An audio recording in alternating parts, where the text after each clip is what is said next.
大家好，我係 Hannah。 Hello, I'm Maxime。今日我哋咧就會講下，如果你中咗 Covid 呢個肺炎嘅話咧，你要點樣做咧？咁首先講下而家喺法國咧，每一日到底有幾多個個案？法國基本上每4個人咧就有1個曾經或者再次感染到呢個肺炎。呢一個星期每一日咧感染人數咧差唔多咧就係20幾萬至到50幾萬。話說咧，我哋喺聖誕嘅時候咧就返鄉下過節啦，家族聚會喎，咁就一定有好多人啦。咁多人就好容易染病喎。過咗個聚會之後咧，阿 Max 咧就開始有少少唔舒服啦。咁我哋就一齊走去社區中心嗰度做檢驗啦。結果咧我就陰性，佢就陽性喎。I was the first one to get the COVID. At the beginning, Anna, my wife, didn't have the COVID. Like in life, I shared everything with my wife, so she got the COVID also. 有人就話抵死啦，你咁嚴重，你唔應該去聚會啦。但係喺歐洲嚟講咧，聖誕節咧就好似我哋新年咁樣，就一定要聚一聚嘅。發病有啲咩症狀咧？ Oh, the first day, I started to feel strange. I feel like I was tired, not immediately, but like the first day was tired, the next day was very tired, and more. Maybe 3 or 4 days, I was like, I couldn't do much things, I couldn't work, I couldn't focus, and I had a lot of trouble to sleep. And, I had almost all the symptoms actually. I had a bit headache, a bit.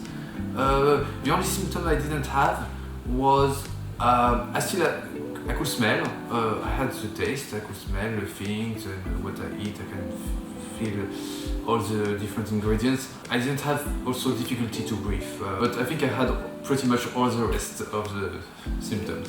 基本上病發嘅時間咧就大概係7日到嘅啫。咁頭一日咧就會有啲頭痛啦、全身發熱啦、好攰啦、做唔到啲咩。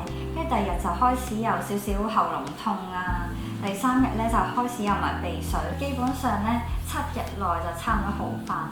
咁第4日開始咧就有返精神做嘢啦，但係會 keep 住咳咯。我哋咳咧就咳到10日度咧就冇晒。確10日之後咧，我哋再做檢測咧就已經係陰性啦。好多人問我哋：咁你病咗啦，咁係咪要入醫院啊？唔使喎，原來喺法國咧，我哋係返屋企休息嘅啫。有冇藥食咧？係冇藥食嘅。得到 Covid 之後可以做啲咩咧？飲芫茜湯，咁我哋就飲咗2日到啦，就順便攞嚟做打邊爐。When I had the COVID, I didn't do much actually. As I said, I couldn't work. I was just playing with my phone, or I was trying to sleep, or I was taking a lot of rest, I think, during the day because I couldn't sleep in the evening. I was stuck at home. 到底我哋可唔可以同病毒共存呢？由2020年到而家啦，都差唔多2年啦。咁我哋其實都習慣咗喺公眾地方戴口罩啊，同埋都有刻意去同人保持距離嘅。2年前啦，喺法國呢度見面咧係要錫面嘅。Bisous, French kiss. 而家冇啦。This kind of greeting is disappearing. 呢個疫情咧就令到呢一種社交文化咧就漸漸消退咗。咁我哋遲啲可以再講解下呢啲傳統文化嘅。喺呢一個國家咧，全國嘅總人口咧就係6500萬度啦。佢中過嘅人咧就有1900萬喎，差唔多真係有每4個人咧就會有1個人曾經中過或者再次中過。死亡人數咧佢就佔呢個總個案嚟講咧係0.7% 啊，同埋死亡咧就佔全國人數0.2%喎。而家咧我哋就越嚟越多個案啦，但係死亡人數嘅比率咧就越嚟越低喎。咁其實我哋咧差唔多就已經集體咁樣免疫咗啦。打咗個疫苗咧，乜仲會再中呢個肺炎嘅咩？咁係啊，打咗咧就唔代表咧你一定唔中嘅。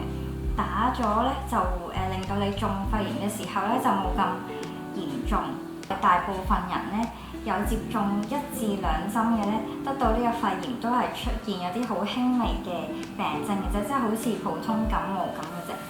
中咗肺炎咪冇得打針咯，一有肺炎嘅話咧，就要等半年之後先可以再接種呢個疫苗嘅。原來咧係唔使打第3針，我哋個抗疫銀包咧就自動延長咗半年啦。根據而家目前嘅數據啦，雖然感染嘅人數咧就不斷咁樣增長，但係又唔致命喎。所以我個人而言啦，我哋就覺得呢一種病毒咧都好似變成一種普通嘅流感咁樣啦。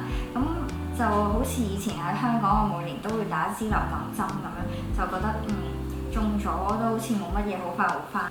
你有冇啊？冇啊。冇。At one time. 你好似好怕打針喎。Oh no, I'm not afraid. You're afraid? I'm not afraid of getting an injection, but what Really? I You call me? really? Oh my god.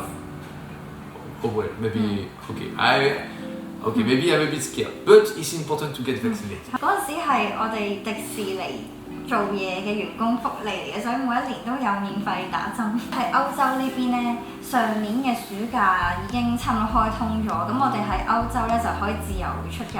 上年咧我哋實現咗遲咗1年半嘅蜜月旅行啦，我哋就走咗去意大利玩咗一轉。最近咧我哋呢個城市都好似籌備翻有呢一啲嘉年華喎，因為都停咗差唔多2年，出外都唔使再點戴口罩啦，而家感覺咧好唔真實喎。我哋而家咧都係要繼續去注意衛生啦，同埋保持身心健康嘅。新年快樂，恭喜發財，身體健康。下次再見。下次再見，拜拜。